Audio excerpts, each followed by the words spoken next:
Making headlines. Maldives police service reveals several kilograms of drugs were found on an Iranian vessel that went ashore in Maldivian waters. Elections Commission decides to file a complaint against MDP for holding an illegal presidential primary. Housing Ministry begins collection of applications for the social housing scheme. And the value of fish products exported from Maldives in April increased by 77% compared to April 2017.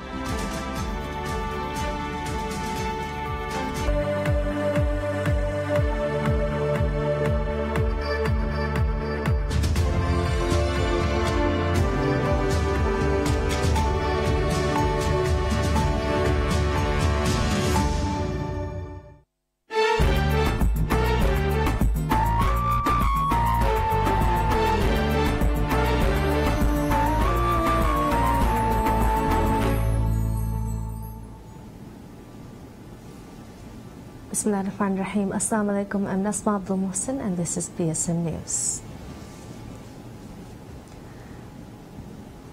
Elections Commission of the Maldives decides to file a complaint against Maldivian Democratic Party MDP for holding an illegal presidential primary. Member of the Commission Ahmad Akram stated the Commission is investigating the illegal presidential primary held by MDP seriously. The member of the Commission said it had been decided to lodge a complaint against MDP at Maldives Police Service. Noting MDP was made aware on several occasions about the rules and regulations to follow in a presidential primary, Ahmad Akram said legal action must be taken against the party leadership for conducting deliberate illegal activities. Akram assured the electoral body would not give any chance to establish a behavior of illegal political activities in Maldives. Disregarding the numerous notices of the Elections Commission, MDP held the party's primary election with just one contestant, former President Mohamed Nasheed, who is prohibited from participating in any political activity as he is serving a 13-year jail sentence.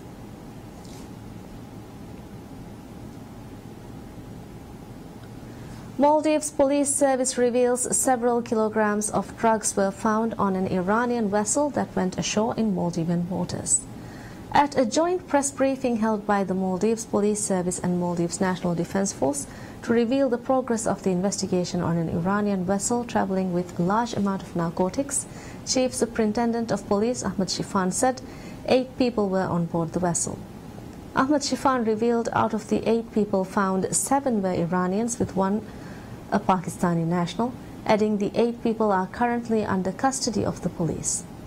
Noting that a total of 115 kilograms of drugs were found on the vessel, Ahmad Shifan stated it includes 14 types of drugs. Maldives police said the investigation revealed the drugs were not intended to be imported to Maldives. Moreover, Principal Director of MNDF Director Lieutenant Colonel Muhammad Salim said the report of the vessel was sent in by fishermen and lauded the support of fishermen in working as eyes and ears of national security. Ministry of Housing and Infrastructure begins collection of applications for the social housing scheme. As Housing Ministry has begun the collection of forms, arrangements have been made to ease the process for the public. In this regard, the Ministry issues token numbers via QB mobile application.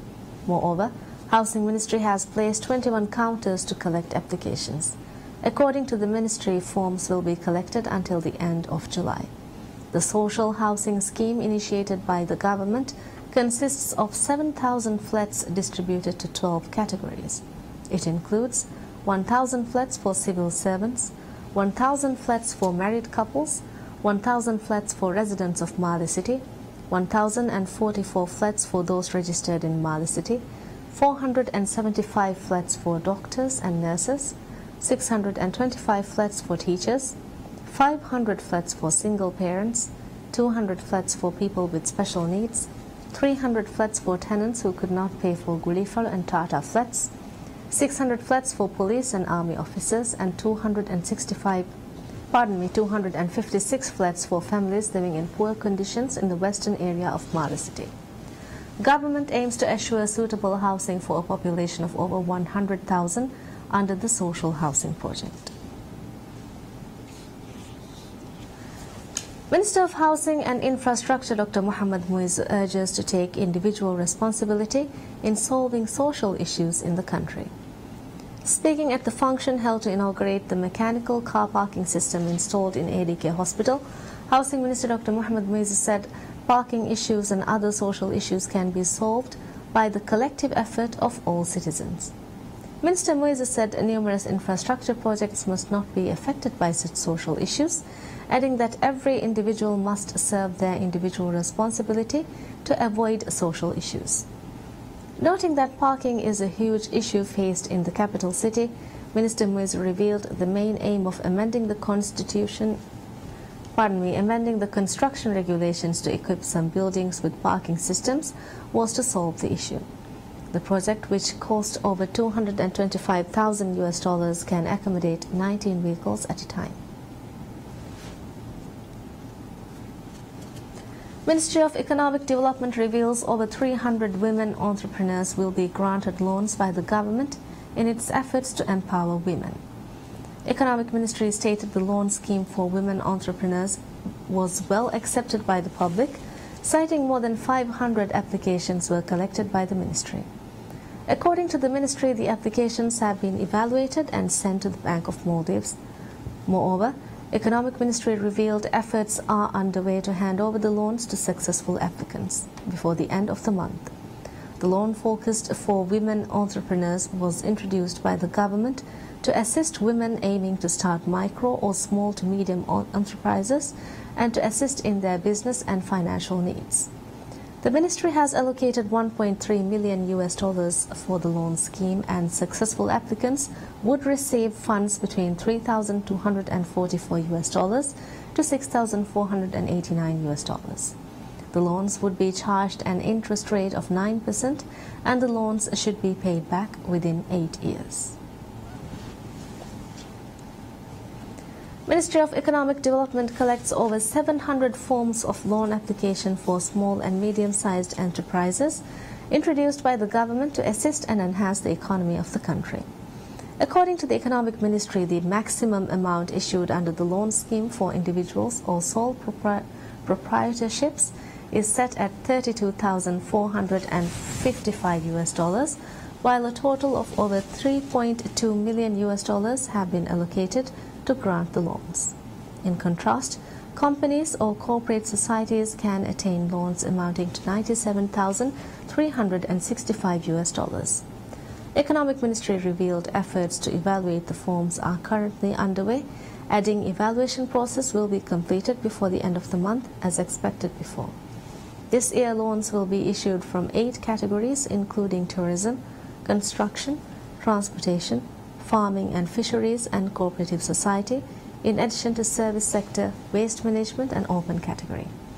Economic Ministry issued over $2.4 million as loans for small and medium-sized enterprises in 2017. The scheme is designed by the government to boost productivity and creative business startups to develop the economical structure of Maldives.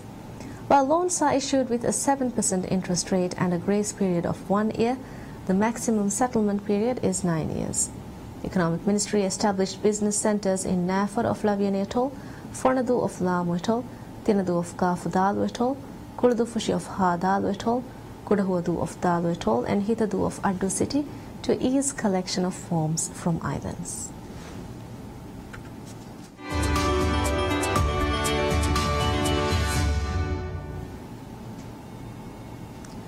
Maldives Marketing and Public Relations Corporation MMPRC opens the second Photography Ambassadors Program for participation. Photography Ambassadors Program is an initiative of MMPRC to encourage photographers to advertise the natural beauty of Maldives. The first program was completed in a year and 5 photographers were selected to take photographs under 4 different themes. MMPRC said the second program will be vaguely different, as opportunity would be open for 6 photographers under 5 different themes. The themes include thrilling side of life, romantic side of life, Maldivian side of life, spiritual side of life, aerial photography, and underwater photography. The winners will be selected after examining the experience, career, and the social media activity of the participants. MMPRC revealed it has set the deadline for the second Photography Ambassadors program until the 7th of June. MMPRC said although the winners will be announced, there is no prize money awarded. However, according to MMPRC, the participants will be assisted in the field of photography with a special exhibition held to showcase the photographs. The value of fish products exported from Maldives in April increased by 77% compared to April 2017.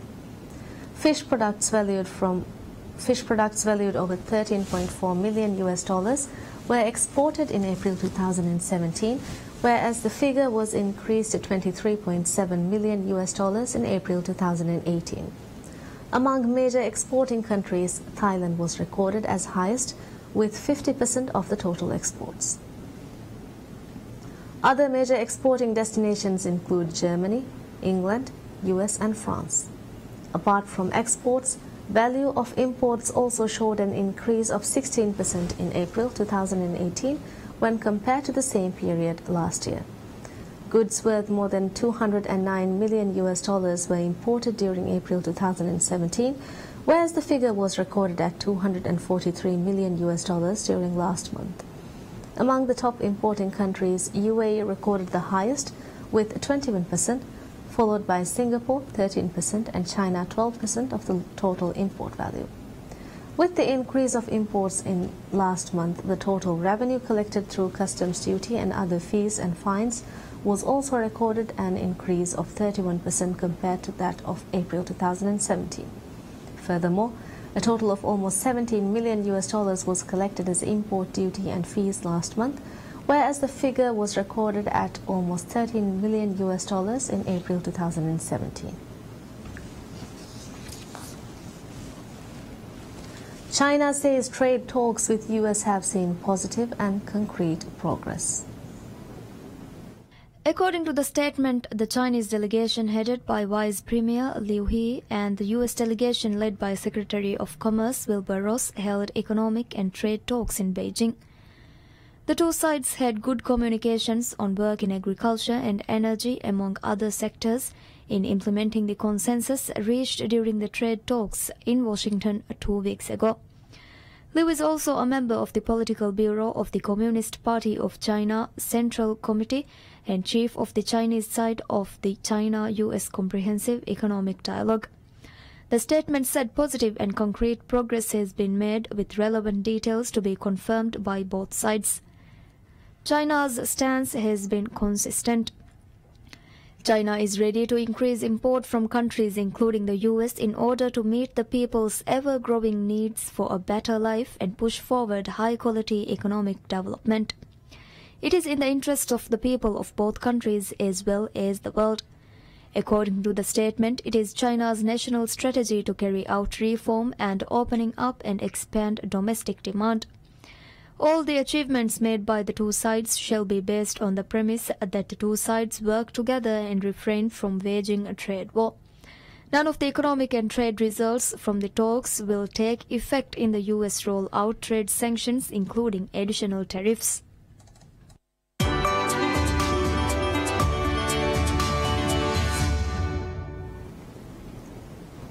After the outbreak of Nipah in India's southern Kerala state killed about a dozen last week, the scare of the deadly virus hit the fruit sale in the neighboring state of Telangana. Despite assurances of the experts that not all fruits are infected, the fear of the virus has perturbed people so much so that the shopkeepers are being forced to sell their produce for half the actual price. Director of the Institute of Preventive Medicine, Dr. Shankar, said fruits can be safely taken for patients as well as general public, but they should be thoroughly washed and checked for bites. All fruits also, whatever the fruits you are getting, mangoes, other fruits also, before eating check the fruit status. Whether it is any damage is occurred or any discoloration is going on, avoid that fruit. But during this epidemic also, even though in Kerala also, whatever may be, fruits can be safely taken for all patients or what normal person.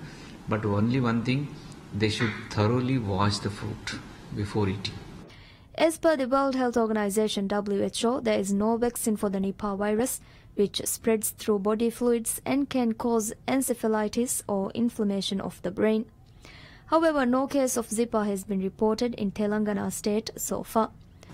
The people should realize that all bats are not transmit the Nipah virus. Some of the bats can be transmit the Nipah virus only if they are natural hosts. The usual treatment is to provide supportive care. Infectious disease outbreaks can be a challenge in India, the world's second most populous country, where infection control and surveillance systems are weak, leading to hundreds of deaths annually from diseases such as mosquito-borne dengue. Egyptian President Abdel Fattah al-Sisi takes office for his second four-year term. In a large ceremony held in Parliament, Abdel Fattah al-Sisi took the oath as president and said that he will protect the republic, to respect the constitution and the law, to safeguard the interests of the people, to preserve the independence of the nation and the unity of lands. The ceremony was the first to take place in front of Parliament since 2005, since the Assembly has not been in session during the last 4 occasions. In his keynote speech, the Egyptian president acknowledged the patience and endurance of the people during the last 4 tough years, saying the Egyptians have faced savage terrorism that wanted to destroy the country, have endured challenges and have persevered in despite of a heavy legacy of economic, social and political hardships. The Egyptian president also outlined his vision for the next term. He pledged priority in the coming 4 years to health and education issues. Sisi won his second term with 97% of the vote in Egypt's 2018 presidential election. Most Egyptians believe Sisi is the right person to take the country forward. Pedro Sanchez takes office as the new Prime Minister of Spain 24 hours after Mariano Rajoy was defeated in a no-confidence motion in the Spanish Congress. Pedro Sanchez was sworn in by King Felipe VI at the royal residence, Palacio de Zarzuela.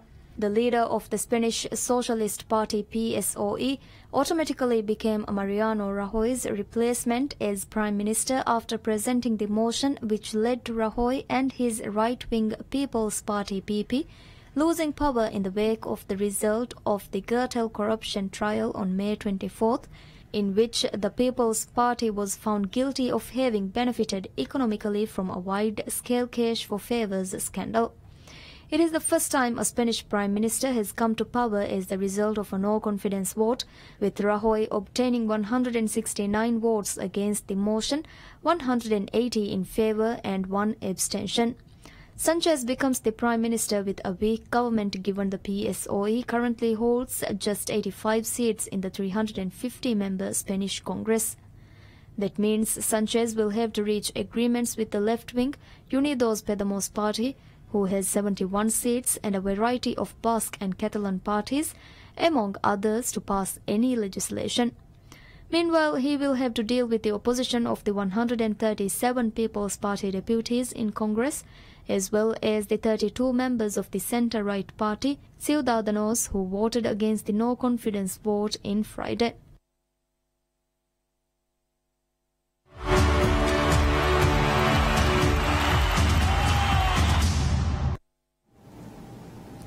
Brazil hold final preparations ahead of their pre-World Cup friendly against Croatia at Anfield.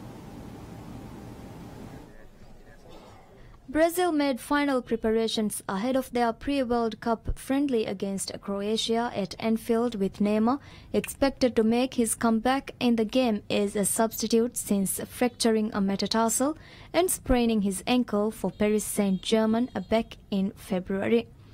The 5-time champions will then play Austria in Vienna on June 10th before heading to Russia. Brazil have been drawn alongside Switzerland, Costa Rica and Serbia. The highly fancied side cannot wait to try and erase the memories of the 7-1 semi-final defeat to Germany at the last World Cup in 2014 on home territory. Brazil coach criticized team sponsor MasterCard, telling the credit card company that an offer of charitable donations in return for goals by Neymar and Lionel Messi was not helpful in a team sport. MasterCard, which has been one of Brazil's main sponsors since 2012, announced they would donate the equivalent value of 10,000 meals to the United Nations World Food Group (WFP) every time Messi or Neymar scored a goal for their either club or country. The offer lasts until March 2020. Both Messi and Neymar head to the World Cup in Russia this month, as the undisputed standouts of the squads are both aiming for the winner's medal that would have kept their careers to date.